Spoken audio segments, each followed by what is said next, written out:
Welcome and thank you for tuning in. You're listening to the Beyond 50 radio program. I'm Daniel Davis. On the program today, we want to welcome a wonderful talk that we're going to have when it comes to alternative therapies that are available out there for people who are having difficulties overcoming things such as epilepsy and cancer.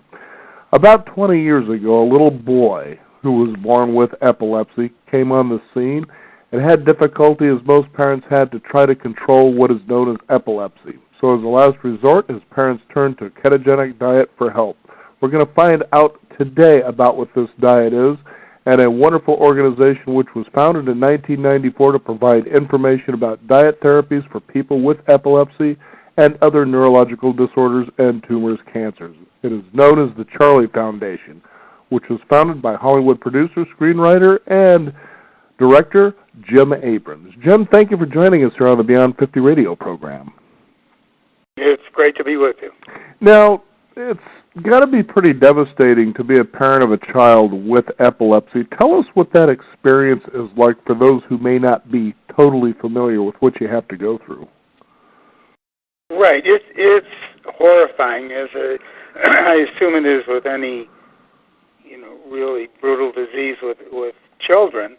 And the one aspect of dealing with difficult to control seizures in children is that 70% of people who get epilepsy never find out why they have it. And so it's very hard for the medical profession to come up with a treatment that's effective because they don't know where the epilepsy comes from. For some people with epilepsy, for 30%, it's pretty easy to figure out what happened. They got hit in the head, and it can be a traumatic epilepsy, or there's a family history of epilepsy. But as I say, for 70% of people, they don't find out what caused the epilepsy, and so treatment is very difficult to hone in on, and an appropriate treatment is extremely difficult to find. Now, I know neurological disorders, like, for instance, in our world, we've been dealing with what is known as the Asperger's syndrome, and it's right. Interesting when you deal with something that seems to be or is a neurological disorder, but they try to approach it from a mental health aspect. And so it's a lot of this trial and error. Now, of course, epilepsy seems to be different from something like that, but really they're one and the same in many ways because of how the onset is.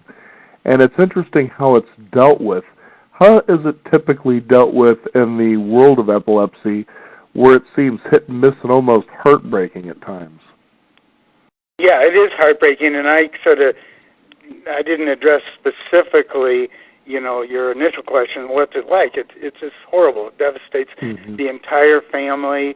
You see developmental delays, you see drug reactions, and of course you see seizures, and it affects and devastates the whole family of the child who's sick. It's as I used to say, we'd all cry ourselves to sleep every night because we were so scared about what was happening to this little baby boy. And so yeah, there is that. So then the treatments historically have been drugs. Those are the first, and drugs do seem to control, a first drug seems to control seizures in 70% of the people who get epilepsy. So, a first drug, regardless of what the drug is, seems to work. And side effects aside, it seems to control seizures. But after the failure of a first medication, there's a 10 to 15% chance that a second medication is going to work, and only a 20% chance that medications will ever work. So if a first medication doesn't work, the family has to start to become very proactive in finding a treatment that can be effective. Now, Jim, in your experience, because I've heard consistently the stories of people who seek alternative ways of dealing with something perhaps like in your world with epilepsy, what was it like to go out and find or attempt to find alternatives to be able to deal with this versus the mainstream way of, as you were just talking about, drugs?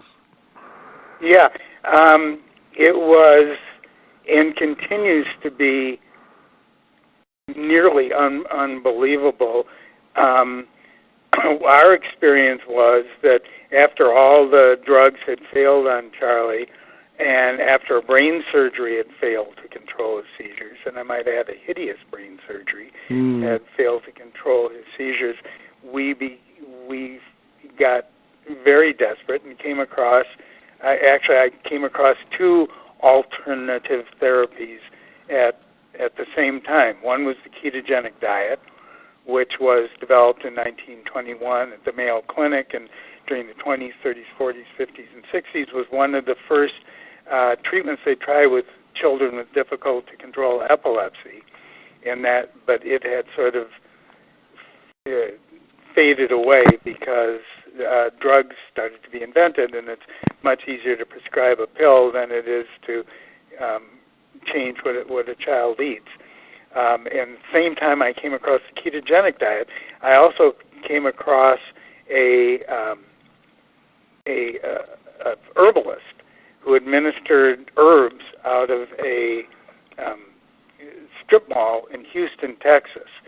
So I said to Charlie's lead doctor, a guy named Donald Shields, who was the chief of pediatric neurology at UCLA at the time, and I asked Dr. Shields, look, I've come across these two alternative therapies. One is some herbs that are administered out of a strip mall, and the other is this ketogenic diet, and there still is a dietitian at Johns Hopkins Hospital who is very conversant in the ketogenic diet. She used the diet during its heyday, and she was very familiar with the diet. So our choices are to go to the strip mall or go to Johns Hopkins and try the ketogenic diet with Charlie. And Dr. Shields, our doctor at UCLA, said, well, you might as well flip a coin. I don't believe either one of those is going to help Charlie. And so we did flip a coin, believe it or not. And knowing you and the kind of movies you've produced, that doesn't surprise me. And what came up, it was the strip mall. So Nancy and Charlie and I flew to Houston, Texas, and took a cab to some strip mall and met this nice guy, and he gave Charlie some herbs, but it didn't control his seizures. And then a week or two later, we called Johns Hopkins and asked if we could come there and try Charlie on the ketogenic diet. And Dr. Freeman at Johns Hopkins said yes after he examined Charlie's medical records. And we flew to Johns Hopkins, and Charlie went from having dozens and frequently as many as 100 seizures per day. Wow. To zero in 2 days. And within another month, he was off all the medications, all the anti-epileptic medications. And he began, we got to meet our son again. As I read on the website, the Charlie Foundation, it's astounding to realize that 60 million people worldwide are affected by epilepsy. That's a big population of people. But even more encouraging is when you take a look at the ketogenic diet, which is considered an alternative therapy, and you look at some of the other diseases that alternative therapies are available but seem to be like up against the wall, especially when it comes to going up against the large pharmaceutical companies, that in this ketogenic diet, according to your website here, that there are more than 200 hospitals worldwide with this diet within their program. And in the USA, now this is what I found fascinating, advanced level epilepsy treatment centers are required to provide ketogenic diet therapy. That's pretty big when you're required to provide this therapy. And you would think with the other things that are available out there for other things such as cancer, which this seems to help with, as well as autism, that when these therapies come along that are effective, and that's the key word, effective, that they would have to be in a position to be required as well. How did something like that become required? Well, as I mentioned, the diet's been around since 1921.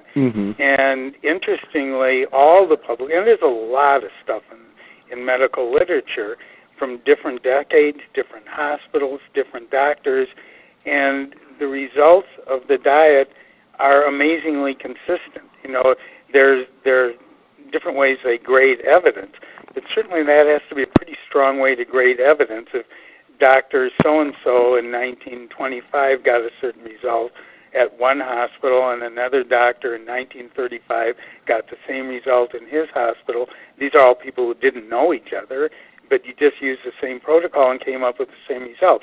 And historically, the results documented results have been about a third of the kids who try the ketogenic diet have their seizures go away, like Charlie. Another third are significantly improved. That means fewer seizures, fewer drugs, and for about a third it doesn't work.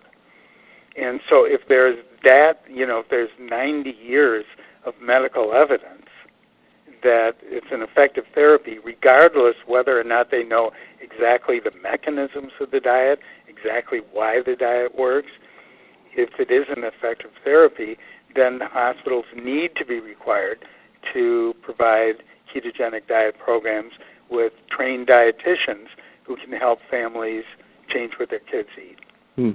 Now, for our listeners, give us an idea what the ketogenic diet is specifically. Yeah. So the ketogenic diet is a high-fat, limited protein, very limited carbohydrate, no sugar diet that mimics the effects of fasting. And because when we fast, and this goes back to Hippocrates, good things happen to the brain. We produce ketone bodies, and ketone bodies have a very positive effect on the brain. But you can't fast indefinitely, obviously.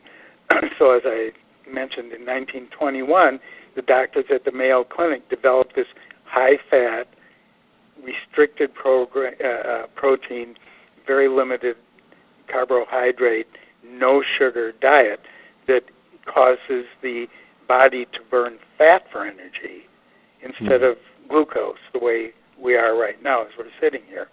And that has a metabolic effect on the body and on the brain. When there's no longer glucose to burn for energy, and the body and the brain has to use ketone bodies for energy, good things happen. Now, so it's not. It is literally it's a medical treatment. I hear alternative medicine. It is a medical treatment that needs to be overseen by medical professionals. Right. In fact, that's what I was just going to get to, because I understand that, as listeners out there, okay, I'm going to go and try this on my own. That's not really a good idea. It's an actively bad idea. Okay. And especially if you are dealing with a medical condition such as epilepsy and you are taking anti-epileptic drugs, these drugs can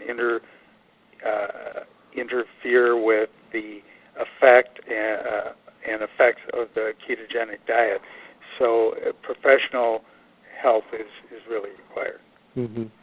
Now, along the diet, from what I understand, too, it isn't really significant when it comes to the vitamins and minerals that a child needs, so supplementation is required. So you can see how this is a real delicate way to go about this, so having a professional do this is very necessary.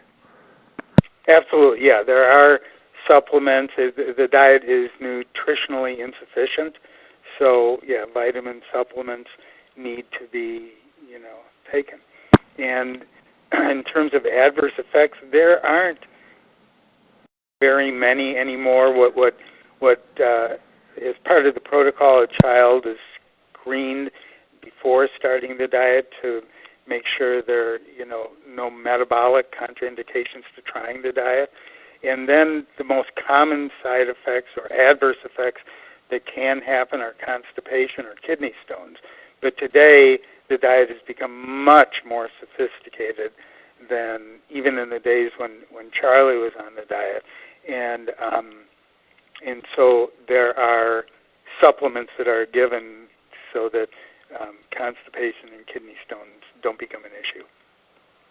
Now, what's fascinating about this particular diet, too, are some of the other areas that it actually works with as well, such as brain tumor, cancer. We're talking autism, which is big.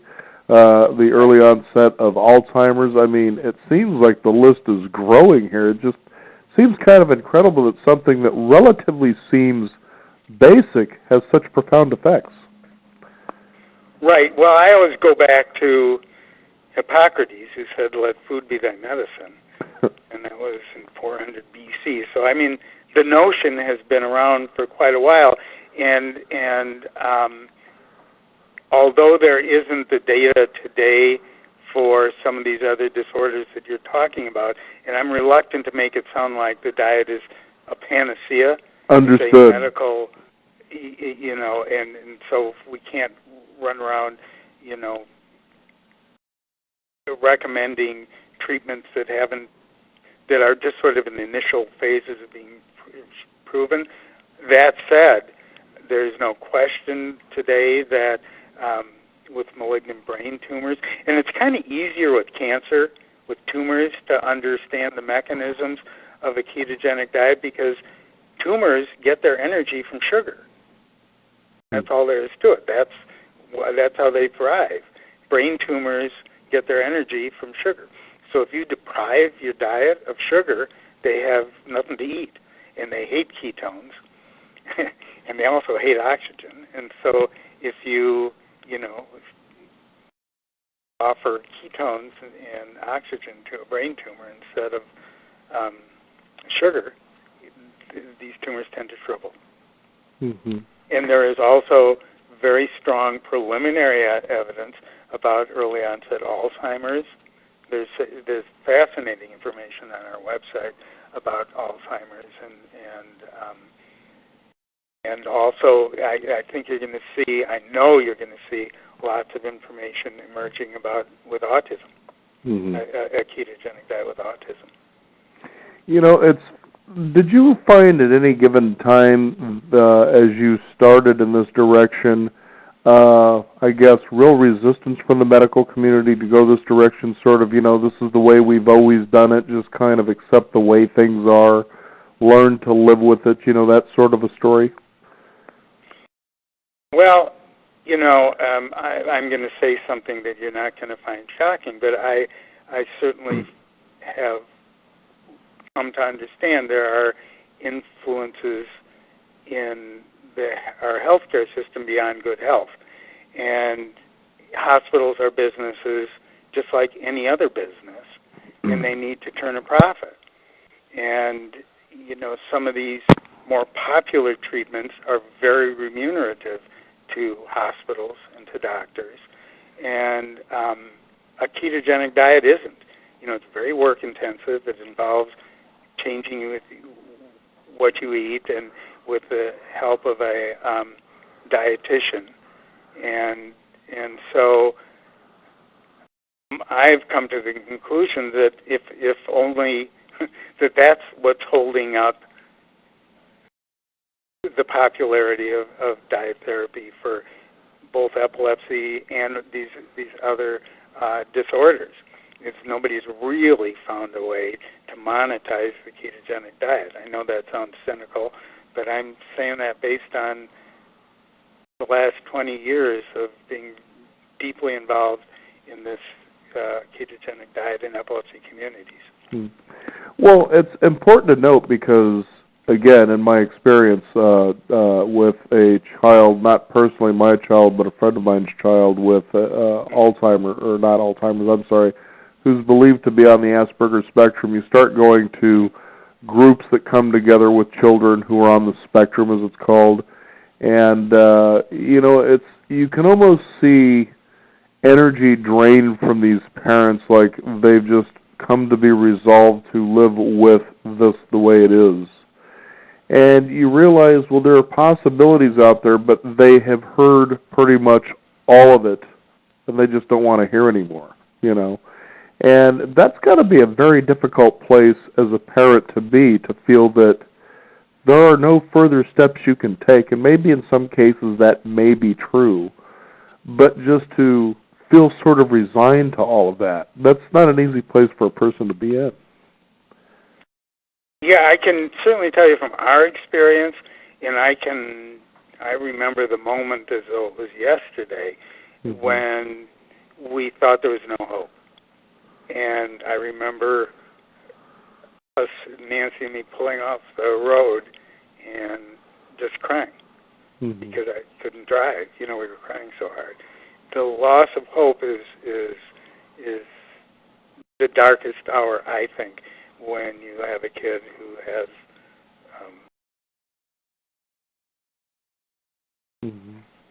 Now, I know there's a movie that you have produced that is First Do No Harm. Tell us about that. Yeah, so when we started going public with our experience with the ketogenic diet, and by the way, Charlie has never had another seizure.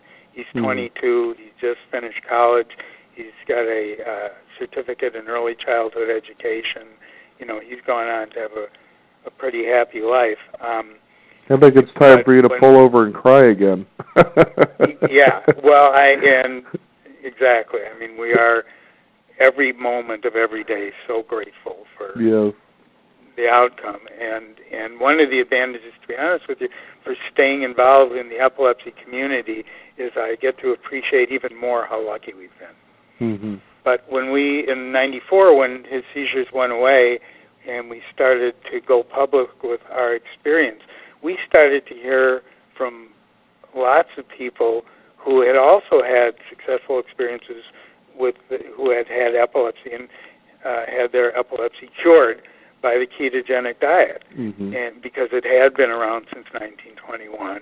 So there are lots of people out there who just quietly have gone on with their lives and are fine. And so we got letters from many people who's had positive experiences with the diet, and one of them was the most dramatic, and it was from a mom of a child whose kid was on the diet in the mid-'70s, and she talked about her experience and about how the medical bills devastated her family, and about her finding out about she lived outside of Chicago, and about her finding out about the ketogenic diet and contacting Johns Hopkins, very much the same way my family had, and in wanting to transfer her son, who was having lots and lots of seizures, from the Chicago hospital to Baltimore to try the diet, and not being able to get him out of the hospital. And she actually tried to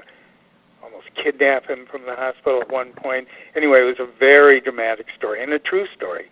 So I contacted the mom. Her name is Connie Intermedi, and went and visited her on her farm outside of Chicago. And she had all the medical records from her experience. So we wrote a screenplay based on her story. And Meryl Streep had been involved with our campaign to resurrect the ketogenic diet, and she read the screenplay and said she would be honored to be part of it. And so we made this movie called First Do No Harm for ABC television, starring Meryl, and that tells the Intermedi story. And it is very dramatic and has a happy ending, which is great. But the comment I get most, and have gotten most, about that movie since it first came out was from other families who have kids who are sick, saying, "How'd you get into my house? How'd you know this is what happened?" Because for all of us, there is a very common experience of the family being devastated, resistance from the medical community, and a campaign to find a cure for your kid. Well, and it takes such tremendous courage, too, to face obstacles of people who we place such esteem to think, well, they know more than I do, so what they're telling me must be true, and realizing, but wait a minute, what you're saying, even with your intelligence, your knowledge, and your experience, isn't effective, but yet this seems to be. is there any harm in just going in this direction, just trying this? You see, and it takes a lot of courage to overcome something like that, rather than being resigned like many others, who just kind of give up hope. Well, I think in part we want to trust them. You go to the doctor sick, and you want to trust them. Right. You want to believe they're giving you the best advice. So sometimes it takes, and usually they are. So it's. But in this instance, it's still a very dark hole. The treatment of brain and particularly epilepsy disorders. It's not a great deal. They're learning more all the time, but not a great deal is known. And many physicians, rather than say, the bravest physicians to me are the ones who are willing to say, I don't know. Mm-hmm. And, those are the ones with the most confidence. But a lot of them aren't comfortable saying, I don't know, and and so you kind of go along believing them. I talk frequently about compressing the learning curve. We all have to learn as quickly as possible to trust our instincts. And I think of that in particular with moms. And again, this is just based on my experience over the last 20 years talking with so many families. And there's something, there's a biological connection between a mom and her kid. And frequently it's like they're so overwhelmed with the emotion of what's going on and the fear and whatnot that they tend not to trust their instincts. But if I was a doctor and I was dealing with a sick kid, the first thing I do is talk to the mom and say, what do you think? Because I find very few exceptions to the mother's instincts are really, and it's not like we dads don't love our kids, don't care about our kids, don't worry, all that, but there's something very powerful about a mom's instinct for her kids. And if I've said one thing more than anything else over the years when I talk to moms of kids with epilepsy, is trust your instincts. Mm-hmm. This feels wrong. If it feels wrong to be giving them all these drugs, if it feels wrong to be seeing all these side effects, trust your instincts. And if you feel like you're ready to try changing what he eats, well, go for it. Mm-hmm. Now, your website, thecharliefoundation.org, tell our listeners about what this is all about here so they can find out more. Yeah, well, so I think we have a two goals. One is to let people know what the ketogenic diet is, where they can get it. There's lots of cooking videos and recipes on our website, so you can kind of see what meal preparation is like, and which has really come a long way. You get to see what hospitals around the world have ketogenic diet programs. We have a keto store where you can, if you're going to be on the ketogenic diet, you need a scale and certain equipment and guides and books to help implement the diet. And then there's videos of our history and stuff. So it really has two hoped effects. One is to educate people about the ketogenic diet so that they can make a decision whether it's something they're interested in trying for their child or the adult who has epilepsy or any of these other disorders. And the other aspect of the website is to provide empowerment. Mm-hmm. Knowledge kind of transfers to empowerment, and these subjects are not so complicated that any of us can't get our minds around it and fight for what we think is the right approach. So it's both knowledge and empowerment. The ability to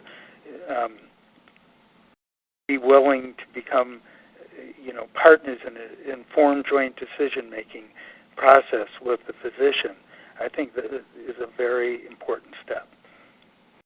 I agree with you so much, and it's such a pleasure to have you here on the program and knowing that you're in the world helping other lives improve as a result of your own experience. It's amazing, Jim, isn't it, that when we have such a tremendous adversity in our lives, we stand there and ask the question, why me?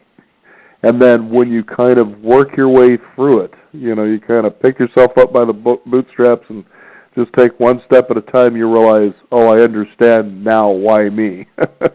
And you take the next big step, which is for, in your case, the Charlie Foundation, which, you know, is just an amazing piece of work that you've been able to do out there to help impact other lives as well. Well, yeah, thank you. And, you know, again, there's a lot of gratitude. I get to hear Charlie play piano and watch him box and see him, you know, go on with his life, and so we're reminded every day of how lucky we've been, and there's a great deal of gratitude involved in the work we do. Well, again, Jim, I want to thank you for taking the time to join us here on the program today to inspire others by your story. It was wonderful to have you. Thank you very much. Great talking. Thank you. You can find out more by visiting us at beyond50radio.com as well. That is the number 50. You can find out, we'll have a link and a page for you there so you can find out more about the ketogenic diet and the proper steps that you can take should you find that this is a treatment that could be for you or someone you know. I'm Daniel Davis. Thank you for joining us here on the Beyond 50 radio program. Remember, live your day past halfway.